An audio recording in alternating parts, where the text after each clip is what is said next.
As the country starts to see what we can term a second wave of coronavirus, it's a real concern that if we don't get on top of this as soon as we can, it could be even more devastating than the first wave. Already in Leicester, we've lost 280 people from our community from this virus, and therefore we've got to really work hard to make sure that it doesn't settle into our communities any further. The infection rates continue to increase, and there's a real fear that we might lose loved ones or be affected in a way that we don't want to over these winter months. That's why it's more important than ever that we work together to try and stop this virus in its tracks. The virus can happen to any one of us. If we don't take the right precautions, and whilst it might not affect you, you might have the symptoms and not really experience them that badly, you could still pass the virus on to somebody else who could be badly affected by it or even die as a result.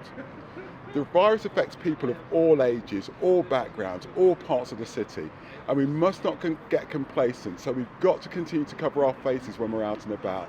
We've got to continue to wash our hands, and we must make sure that we continue to stay 2 meters apart from people that we don't live with, even if our faces are covered.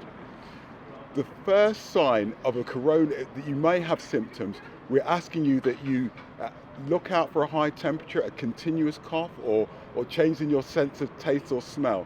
And if that happens, stay at home, call 119 and book a test, and wait until you've got your result before you go out and about. If your test is positive, it's vital that you stay home and you self-isolate for a full 10 days.